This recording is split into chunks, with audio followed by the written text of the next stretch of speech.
پیدا نہ کرنا ہوتا تو دنیا میں کسی کو بھی پیدا نہ کرتا۔ آپ صلی اللہ علیہ وسلم سے قبل جتنے بھی انبیاء آئے، سب کے سب انبیاء آئے اور آ کے انہوں نے اپنی دعوت دی، اور اس کے بعد ان کے امتیوں نے ان کے تذکرے عام کیے، جبکہ میرے اور آپ کے پیارے پیغمبر صلی اللہ علیہ وسلم کے آنے سے قبل بلکہ اس روئے کائنات اور اس ارض و سما میں جتنی بھی مخلوقات تھے یہ سب کے سب عالم ارواح میں تھی۔ پہلا تذکرہ اللہ رب العزت نے جہاں اپنا کیا، وہاں پر اللہ رب العزت نے محبوب صلی اللہ علیہ وسلم کا تذکرہ فرمایا، اور جب انسانیت چل پڑی تو ہر ایک نبی کا تذکرہ اس نبی اور رسول کے آنے کے بعد شروع ہوا، جبکہ ہم پیغمبر صلی اللہ علیہ وسلم کے لیے دیکھتے ہیں جن کے لیے اللہ رب العزت نے ساری کائنات تخلیق کی، ساری کائنات کو ترتیب دیا۔ اللہ رب العزت نے اس پیغمبر صلی اللہ علیہ وسلم کے آنے کے لیے انتظامات بھی پہلے کیے۔ قرآن کریم میں آتا ہے کہ جب حضرت ابراہیم علیہ نبینا علیہ السلام نے اپنے بیٹے جناب اسماعیل ذبیح اللہ علیہ السلام کے ساتھ مل کر بیت اللہ تعمیر کیا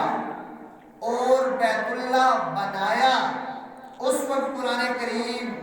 یوں لبکشا ہوتا ہے، وَإِذْ أَخَذَ اللَّهُ مِنَ النَّبِيِّينَ مِيثَاقَهُمْ وَمِنْكَ وَمِنْ نُوحٍ، اور دوسری طرف اللہ رب العزت سے جناب ابراہیم علیہ السلام یوں گویا ہوتے ہیں کہ خالق لم یزل، میں نے بیت اللہ کی تعمیر تو کر دی، میں نے کعبۃ اللہ کی دیواریں تو تکمیل تک پہنچا دی، اے اللہ میں نے آپ کی عبادت کے لیے مکان تو بنا دیا، اللہ اس کے لیے، اس کو آباد کرنے کے لیے مکین بھی آپ بھیج دیجئے۔ اور یہ آپ صلی اللہ علیہ وسلم کے لیے حضرت ابراہیم علیہ السلام آپ کی ولادت سے 4000 سال قبل یہ دعا فرما رہے ہیں، ربنا وبعث فیہم رسولا، اے میرے رب میری ہی اولاد میں ایسا پیغمبر بھیج جو میں نے مکان آپ کی عبادت کے لیے تعمیر کیا ہے، اس بیت اللہ کو وہ آباد کرنے والا بھی ہو۔ میرے دوستو، آپ صلی اللہ علیہ وسلم کی ولادت سے 4000 سال قبل یہ دعا ہو رہی ہے، کیونکہ جناب ابراہیم علیہ السلام نے جب بیت اللہ تعمیر کر لیا، اس کے بعد لوگوں کو بیت اللہ میں عبادات کے لیے اور اس کے طریقے بتلائے، لیکن جب 4000 سال بعد آپ صلی اللہ علیہ وسلم کی ولادت کا وقت ہوا،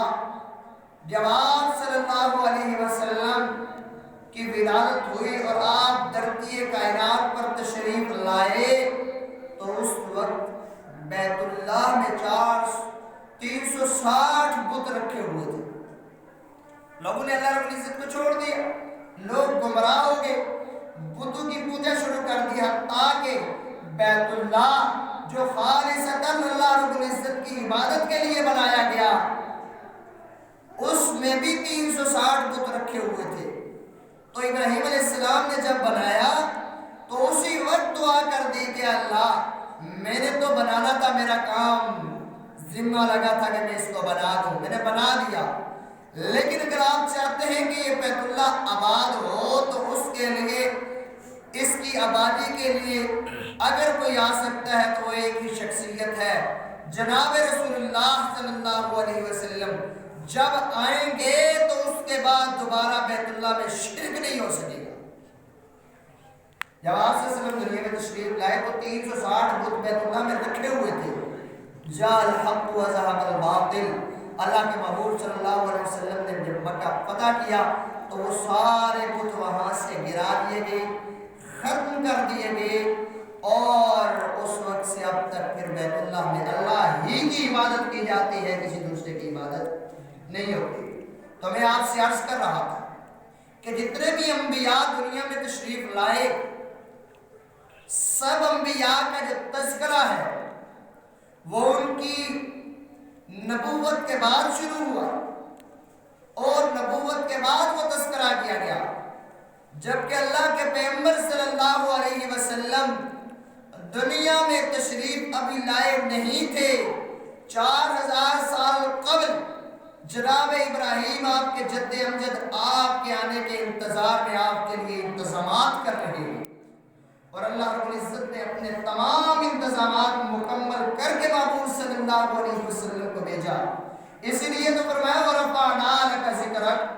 محبوب ہم نے تیرا ذکر دنیا میں بلند کر دیا. کتنا بلند ہوا آپ صلی اللہ علیہ وسلم کا ذکر؟ فرمایا کہ جہاں جہاں پر بھی میرا ذکر ہوگا محبوب وہیں پر تیرا ذکر ہوگا. اگر آسمان کی بلندیوں پہ دیکھا جائے تو جناب آدم علیہ نبی جینا علیہ السلام اللہ رب العزت کے حضور التجا فرما رہے تھے،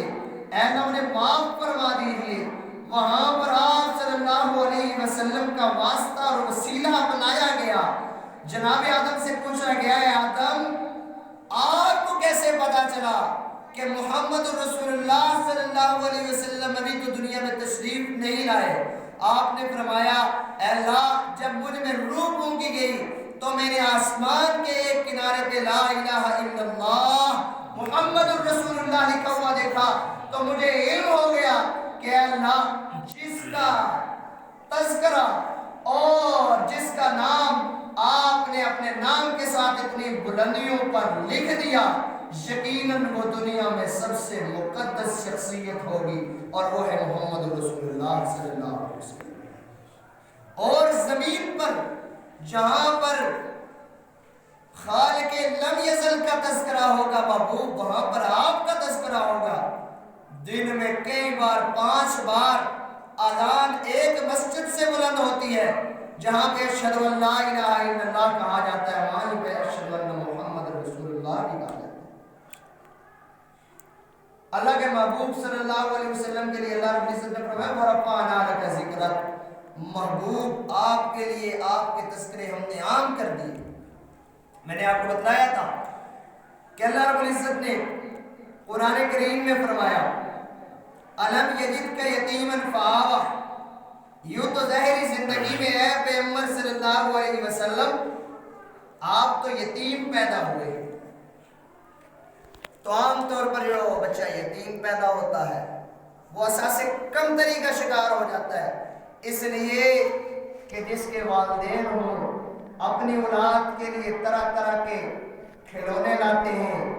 طرح طرح کے انتظامات کرتے ہیں، اپنے بچوں کو خوش رکھنے کی کوشش کرتے ہیں. لیکن جب باری آئی میرے پیغمبر صلی اللہ علیہ وسلم کی، اللہ رب العزت فرماتے ہیں الم یجدک یتیما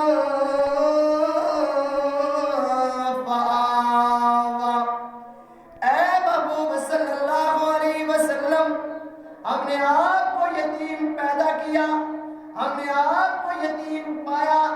لیکن ہم دنیا والے یتیموں کی طرح آپ نہیں ہیں، بلکہ دنیا میں جو والدین والے بھی ہوتے ہیں وہ اگر کھیلنا چاہتے ہیں تو کبھی مٹی کے کھلونوں کے ساتھ کھیلتے ہیں، کبھی بازار سے ان کے لیے کھلونے خرید کر لے جائے جاتے ہیں. لیکن جب باری آتی ہے میرے پیغمبر صلی اللہ علیہ وسلم کی تو آپ مٹی کے کھلونوں کے ساتھ نہیں کھیلے، بلکہ جب کھیلنے کے باری آئی پیغمبر صلی اللہ علیہ وسلم چاند کو اشارہ کرتے تھے 2 ٹکڑے ہو جایا کرتا تھا. یہ پیغمبر صلی اللہ علیہ وسلم کی جو اللہ رب العزت نے فرمایا وَرَفَعْنَا لَكَ ذِكْرَكَ، کہ آپ صلی اللہ علیہ وسلم کی جب کھیلنے کی باری آتی ہے تو پھر وہ مٹی کے کھلونوں کے ساتھ نہیں کھیلتے بازار سے خریدے لائے جانے والے کھلونوں کے ساتھ نہیں کھیلتے، بلکہ اللہ رب العزت نے فرما دیا محبوب اگر آپ نے کھیلنا ہو آپ چاند کو اشارہ کریں گے 2 ٹکڑے ہو جائے گا، آپ سورج کا اشارہ کریں گے وہ پلٹ آئے گا۔ ورفعنا لک ذکرک، یہ ہے محبوب صلی اللہ علیہ وسلم کا ذکر جو اللہ رب العزت نے بلند کر دیا۔ اور پھر محبوب صلی اللہ علیہ وسلم کے لیے فرمایا اے محبوب جو یتیم ہوتے ہیں عام طور پر اساس کمتری کا شکار ہو جاتے ہیں، عام طور پر وہ غمگین رہتے ہیں، عام طور پر وہ دنیا میں بہت خوش نہیں رہتے، لیکن محبوب اگر آپ کی باری آئی نا وَلَلْآخِرَةُ خَيْرٌ لَكَ مِنَ الْأُولَى وَلَسَوْفَ يُعْطِيكَ رَبُّكَ فَتَرْضَىٰ، اے محبوب آپ کو اتنا عطا کروں گا، اتنا عطا کروں گا کہ آپ خوش ہو جائیں گے۔ یہی وجہ ہے کہ جب محبوب صلی اللہ علیہ وسلم نے نبوت کا اعلان کیا تو آپ صلی اللہ علیہ وسلم کو آپ کے اپنے جتنے بھی تھے سب نے چھوڑ دیا، لیکن اللہ رب العزت نے آپ صلی اللہ علیہ وسلم کو جو صحابہ عطا کیے وہ ایسے جانثار عطا کیے کہ اپنی جان ہتھیلی پر رکھ کر پیغمبر صلی اللہ علیہ وسلم کا ساتھ دے رہے ہیں۔ جنگ احد میں حضرت طلحہ رضی اللہ تعالیٰ فرماتے ہیں کہ میری تلوار ٹوٹ گئی اور میری ڈال ٹوٹ گئی، آپ صلی اللہ علیہ وسلم پر جب وار ہونے لگے تو میں نے کفار کے واروں کو اپنی ہتھیلی پر اور اپنے بازو پر روکا، جن کے روکنے کی وجہ سے میرا ہاتھ شل ہو گیا، لیکن پیغمبر صلی اللہ علیہ وسلم پر آنچ نہیں آیا۔ اللہ رب العزت نے اتنا مقام عطا کیا اور ایسے صحابہ عطا کیے۔ وَرَفَعْنَا لَكَ ذِكْرَكَ وَلَسَوْفَ يُعْطِيكَ رَبُّكَ فَتَرْضَىٰ، اللہ کے محبوب صلی اللہ علیہ وسلم اللہ آپ کو اتنا عطا کریں گے کہ آپ خوش ہو جائیں گے۔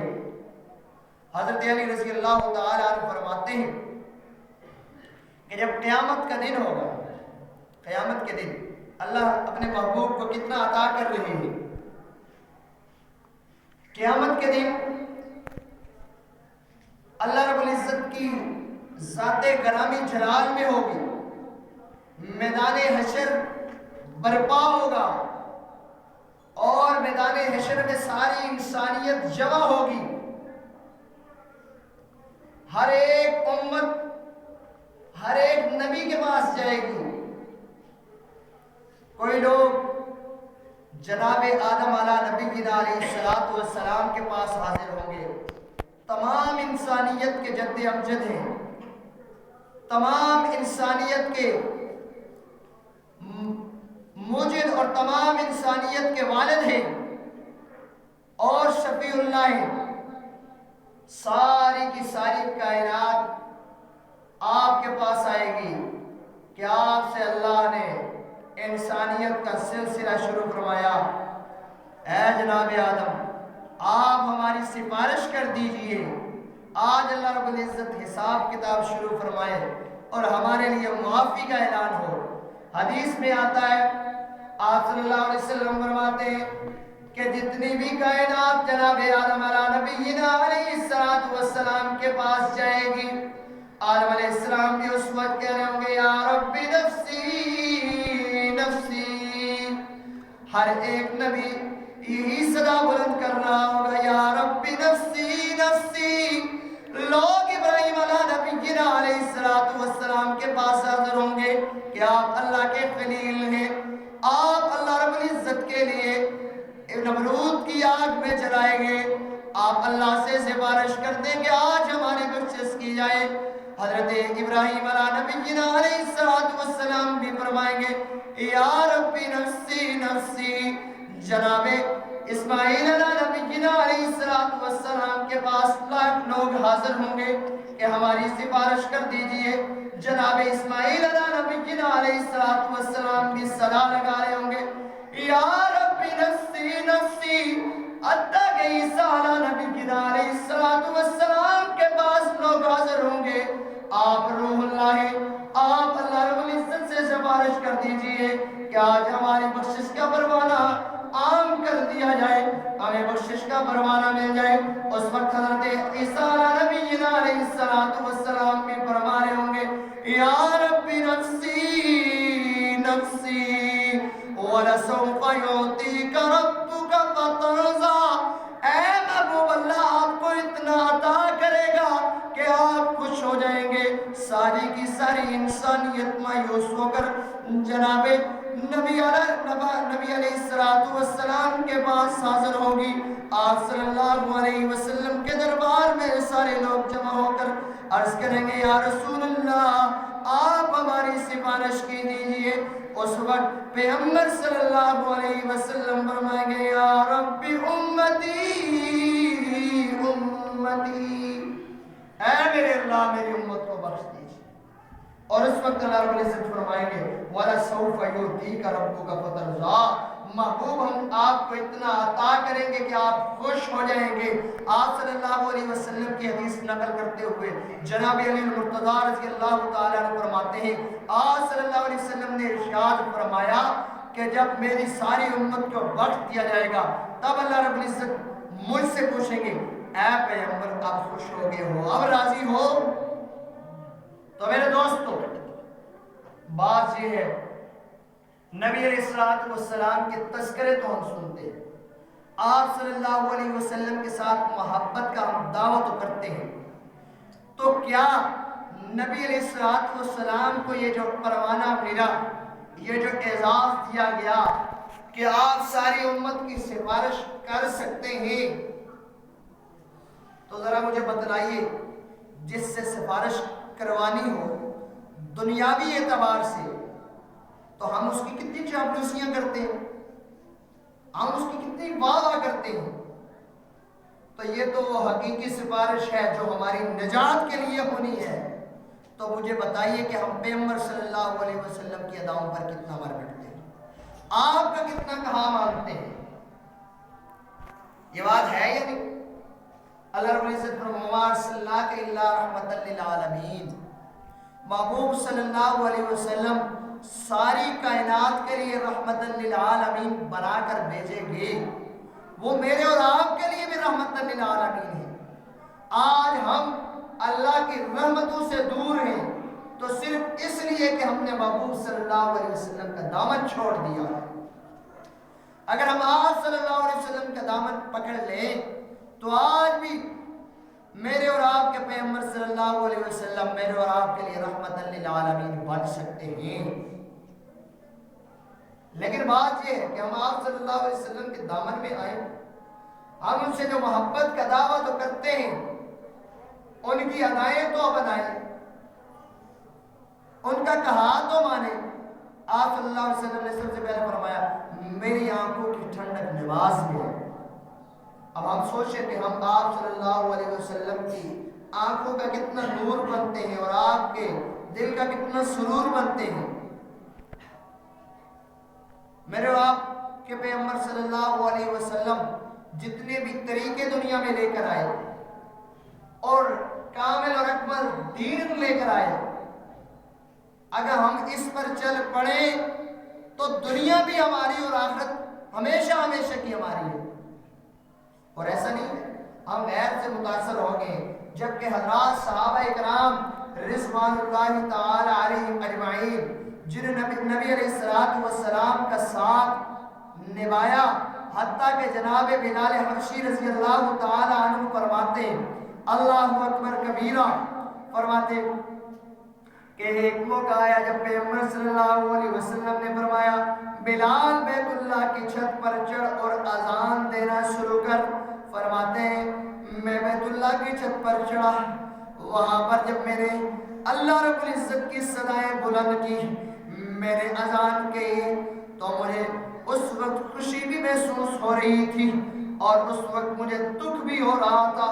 میری آنکھوں سے آنسو بھی جاری تھے۔ اے بلال خوشی تو اس بات کی ہے کہ آج مکہ فتح ہو گیا ہے، لیکن آنسو کس بات کے جاری ہو رہے ہیں؟ حضرت بلال حبشی رضی اللہ تعالیٰ عنہ فرماتے ہیں کہ میں بیت اللہ کی چھت پر چڑھا، مجھے وہ چوک اور چروائے نظر آنے لگے، مجھے وہ چوک اور چرائے نظر آنے لگے جہاں پر کبھی ابو جہل کا نمبر آتا تھا، کبھی ابو لہب کا نمبر آتا تھا، کبھی عتبہ اور شیبہ کا نمبر آتا تھا کہ وہ مجھے پیغمبر صلی اللہ علیہ وسلم کا ساتھ چھوڑنے کے لیے بار بار اذیت دیتے تھے۔ کبھی کبھی تو ایسا بھی ہوتا تھا کہ پیغمبر صلی اللہ علیہ وسلم کا ساتھ دینے کے لیے آپ صلی اللہ علیہ وسلم کا ساتھ نہ چھوڑنے پر مجھے آگ کے انگاروں پر لٹا دیا جاتا تھا۔ میری خون اور چربی سے وہ انگارے بجھ جایا کرتے تھے، لیکن تب بھی میں احد احد کی آواز لگاتا تھا۔ آپ صلی اللہ علیہ وسلم کا ساتھ دینے والوں نے تو ایسا ساتھ دیا کہ آپ صلی اللہ علیہ وسلم کا انہوں نے کبھی دامن نہیں چھوڑا۔ پھر اللہ رب العزت نے اتنا نوازا کہ حضرت بلال حبشی رضی اللہ تعالیٰ عنہ ایک غلام ہیں، سیاہ رنگ والے ہیں، اور صرف غلام ہی نہیں بلکہ خود بھی ان کی والدہ باندھی تھی اور وہ پیدا ہی غلام ہوئے، اور غلاموں کی اس وقت کوئی قدر اور قیمت نہیں ہوتی تھی، اور غلام در غلامی کی زنجیروں میں جکڑے ہوئے تھے۔ لیکن جب پیغمبر صلی اللہ علیہ وسلم کا ساتھ نبھایا تو وہی لوگ جن کو دنیا نیچا کرتی ہے، پیغمبر صلی اللہ علیہ وسلم کا ساتھ نبھایا۔ آپ صلی اللہ علیہ وسلم نے فرمایا بلال کعبہ کی چھت پر چڑھ اور اذان دے۔ بلال حبشی رضی اللہ تعالیٰ عنہ جوتے اتارنے لگے۔ آپ صلی اللہ علیہ وسلم نے فرمایا نہ بلال جوتے نہیں اتارنے، بلکہ جوتوں سمیت کعبہ کی چھت پر چڑھ، اس لیے کہ صرف اذان دینا مقصود نہیں ہے بلکہ دنیا کو یہ بتلانا مقصود ہے۔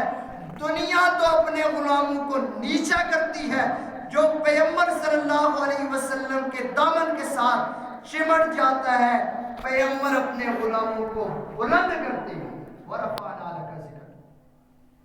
اللہ رب العزت نے آپ صلی اللہ علیہ وسلم کو جتنی بھی چیزیں عنایت فرمائی،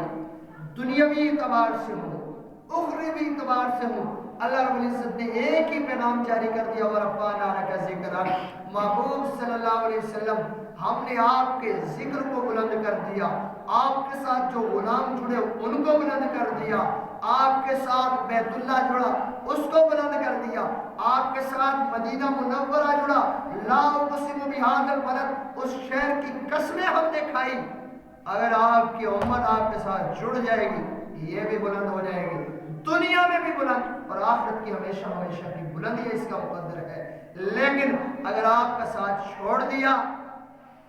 تو میرے دوستو پھر دنیا میں رسوائی تو ہمارا مقدر ہے۔ اس لیے کہ ایمان والوں کے لیے اللہ کے محبوب صلی اللہ علیہ وسلم نے فرمایا کہ یہ جو دنیا ہے ایمان والوں کے لیے قید خانہ ہے، یہاں اپنی آپ مرضی سے قید خانے میں رہ نہیں سکتے، اپنی مرضی سے کھا بھی نہیں سکتے، اپنی مرضی سے باقی معاملات نہیں کر سکتے۔ اگر تو آپ نبی علیہ السلام کے بتلائے ہوئے اصولوں پر چلیں گے، دنیا تو آپ کے لیے قید خانہ ہے، آخرت آپ کے لیے ہمیشہ ہمیشہ کی جنت ہے۔ لیکن غیروں کے لیے تو سب کچھ دنیا میں ہے، غیروں کا سزا جزا ساری دنیا میں ہے، جو ان کو بدلہ دینا ہے، جو ان کو نعمتیں دینی ہے دنیاوی اعتبار سے، نعمتوں کے اعتبار سے، وہ تو سب کچھ ان کا دنیا میں، آخرت میں تو صرف ان کے لیے سزا ہے۔ لیکن ایمان والوں کے لیے تو آخرت بھی ہے، لیکن بات یہ ہے میرے دوستو آخرت بھی اسی کے لیے ہے، چاہے وہ کفار ہوں ایمان والے ہوں۔ آخرت میں جو ہم اپنی کامیابیاں چاہتے ہیں اس کے لیے ہم نے دیکھنا یہ ہے کہ آخرت کے لیے ہم نے تیاری کتنی کی ہے۔ اگر غیروں کی طرح کفار کی طرح ہماری تیاری بھی اتنی ہے جتنی ان کی ہے تو پھر جیسے وہ رہیں گے ویسے ہم نے بھی لینا ہے۔ اور اگر آخرت کو ہم اس پر یقین رکھتے ہیں تو پھر آپ صلی اللہ علیہ وسلم کے بتلائے ہوئے طریقوں پر ہم نے چلنا پڑے گا، اور آپ صلی اللہ علیہ وسلم کی زندگی کو مشعل راہ بنانا ہوگا، پھر ہم دنیا میں بھی کامیاب ہو سکتے ہیں، اور جب آخرت کی تیاری کریں گے تو آخرت میں بھی کامیاب ہو جائیں گے، وگرنہ نہ دنیا ہماری نہ آخرت ہماری۔ اللہ رب العزت سے دعا ہے اللہ رب العزت محبوب صلی اللہ علیہ وسلم کے ساتھ حقیقی عشق اور محبت ہمیں نصیب فرمائے۔ وآخر